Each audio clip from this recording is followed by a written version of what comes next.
Сүрэг бөөн бол орчин үеийн шинжлэх ухааны хамгийн агуу нээлтийн нэг мөн.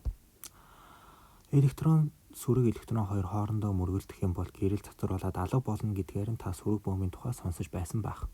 Гэхдээ Америкийн физикч Ричард Фейман өөр нэгэн сонирхолтой таамаг дэвшүүлсэн байдаг юм. Тэр сүрэг электроны тэгшдэгдийг цаг хугацааг нь эсрэгээр нь бичих юм бол энгийн бидний биеинд байх электроны тэгшдэл гаш байгааг ашиглан бидэнд цаг хугацааны нэг чиглэл явж байгаа болж харагдаж байгаа сүрэг электрон хоёр үнэн хэрэг дээрээ цаг хугацааны жирийн чиглэл болон уруу чиглэл явж буй хоёр адилхан электрон гэсэн таамаг дэвшүүлсэн юм. Зөвхөн үгээр зогсохгүй бүх бөомийн тэгшдэл сүрэг бөомөөс цаг хугацаагаар ялгагдаж байгааг харсан тэрээр сүрэг бөом буюу антиматер бол цаг хугацааны уруу чиглэл явж байгаа жирийн бөом гэсэн таамагийг гаргасан юм. Түүний энэ аргаар сүрэг электрон хоёр хоорондоо мөргөлдөөд сүрэг мион хэмээх хоёр бөом үүсгдэг туршилт электрон цаг хугацааны уруу явж буй сүрэг мионыг мөргөөд өөрөө уруу хугацаанд сүрэг электрон болоо явчихсан бол харин сүрэг мион жирийн цаг хугацаанд мион болоод явчихсан гэсэн хэмээн тайлбарч болно.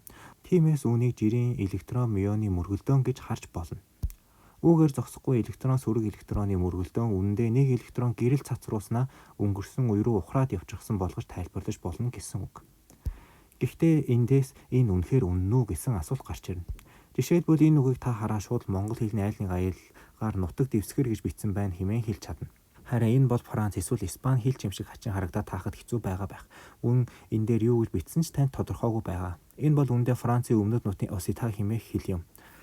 Сүрэг бөом үнэхээр өнгөрсөн үе рүү явж байгаа буюу цаг хугацааны уруу чиглэлд явж байгаа жирийн бөом гэж хэлэхэд бидний мэдлэг яг хоёр дахь бичгийг уншиж байгаатай адил байгаа юм. Бид таамаглаж байгаа ч тодорхой хэлж чадахгүй байгаа. Жишээлбэл Ньютоны хууль, Кулоны хууль хоёр яг адилхан тэгшдэгтэй байдаг байсан учраас хуучин тэдний мөн чанар мөн адилхан хэмээн боддог байсан юм.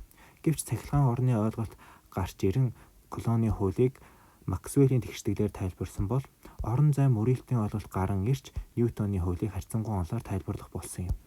Тиймээс бидний мэдэхгүй байгаа илүү гүнзгий онол сүрэг бөомийн тайлбар өөр байж болно гэсэн үг. Тиймээс бид үнэхээр цаг хугацаанд ухаж байгаа эсхийг туршилт хийн хүртэл мэдэж чадахгүй юм.